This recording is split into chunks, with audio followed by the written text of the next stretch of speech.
Hello and welcome to TW White & Son Suzuki. This is a Suzuki Ignis SZ5 manual transmission 5-speed in a lovely fervent red. So this vehicle itself, being the top of the range, got a few little extras on there as well, like the side door mouldings, as well as the front and rear mud flaps.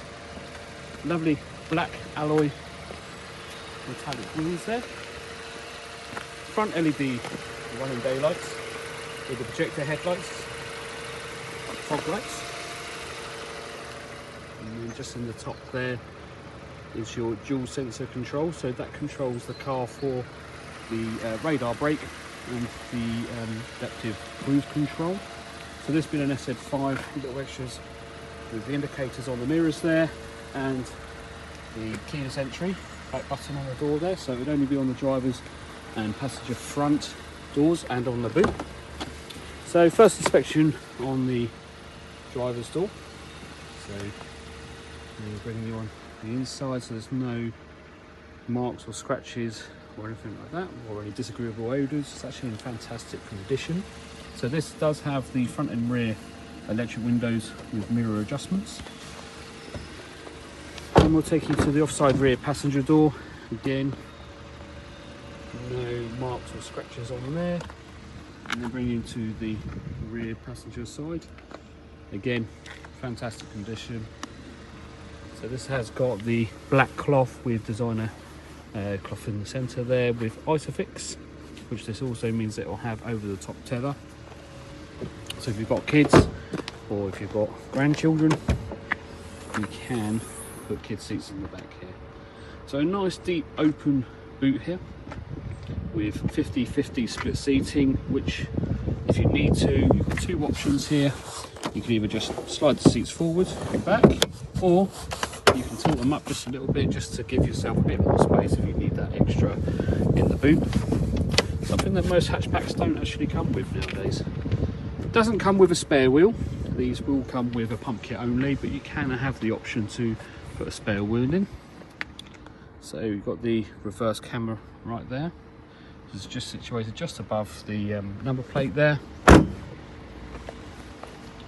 I bring you round to the near side rear passenger door, again showing you that, and then showing you the seating.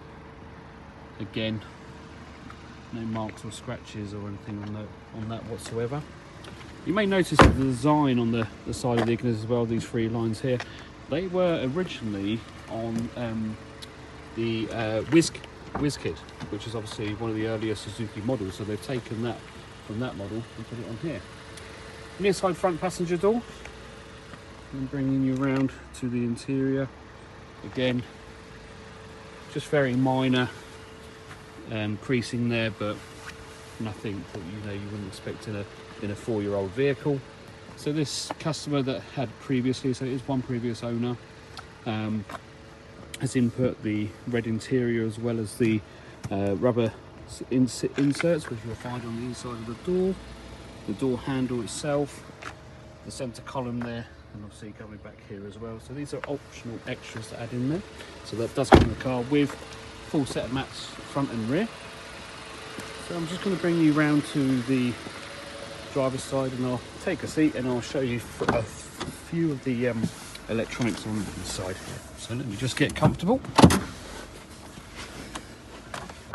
So first thing, you've got your stop start button just down under here with your traction control, and obviously if you don't want it to turn off when you get to the traffic lights, then you can just push that button there, which you'll get a symbol to say that's off.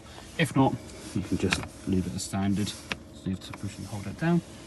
You've got a trip and info button, and by pushing those, so if I hit the info button, you'll notice that the display there changes. So this car has done 12,894, or just shy of 12,900 miles. So the average MPG on this one is 51.3. That is a realistic miles per gallon for this type of car, because obviously it's got the dual fuel, which means that you can, it will actually, rather than it going through one gate, it'll go through two gates when it's putting fuel into the engine. which means it uses less fuel to do so, so still get the same combustion nonetheless. You've got the adaptive cruise control here, so you can set the distance, the speed between you and that car, and the cruise control button there. And then this is for the entertainment system, so you can change the mode. So as I hit the mode button, you'll notice that you'll change between aux, USB, AM, FM, DAB. So you do actually get 12 options as well in terms of what radio stations you can put on there. Then you've got your answer and hang up button, and then your point of interest button there. It does work with Apple and Android Auto as well, so, or Google Assist, whatever you prefer to call it. So you would just push and hold that down, and you can ask a series of questions. If you don't decide to connect your phone, then you can just ask it simple things like, where's the nearest petrol station, or call someone, and you can do that if you just want to use a Bluetooth only. So this does have automatic lighting with manual window wipers, and then the rear one just as a twist on. And then I'll bring you down here. So you've got your lane departure warning button, so you can turn it off, as well as the radar brake. If you want to turn it off, you're more than welcome to do so. It is recommended just to leave them as standard, but you can turn these off if you do find them a little bit irritating. USB cable, so if you want to use CarPlay or Android Auto, you do have to connect it via cable. It is not wireless. Then you've got your climate control here, so you've got your air conditioning button, temperature control by 0.5, wind speed, and the directionals of where you want the wind to be blowing around your vehicle. So I'll bring you up to the infotainment screen now.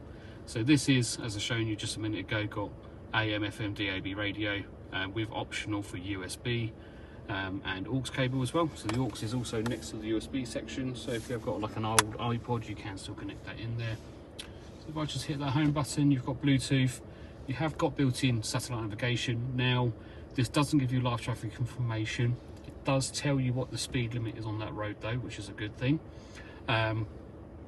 But it only gives you an estimated time frame of when you would get to your destination. So if you want real time, then you would use a smartphone link, which is connecting your phone up with the cable. So last thing to show you would be the reverse camera on this car. So as I showed you when I was walking around the vehicle, nice clear picture. Now these lines, they don't move when you turn, they just give you a guidance of how far you are from an object. So there are no parking sensors either, so it is only the reverse camera. If you want to add parking sensors, you can add them, but it is an option if you want to do so. So if you do want to find out a bit more, then you can just ask us and we're more than happy to help you. Well, I really hope you enjoyed this video, and if you need any more assistance or want to know a little bit more about this car and want to book a test drive, please feel free to give us a call. Our telephone number is 01372 414 414. Thank you.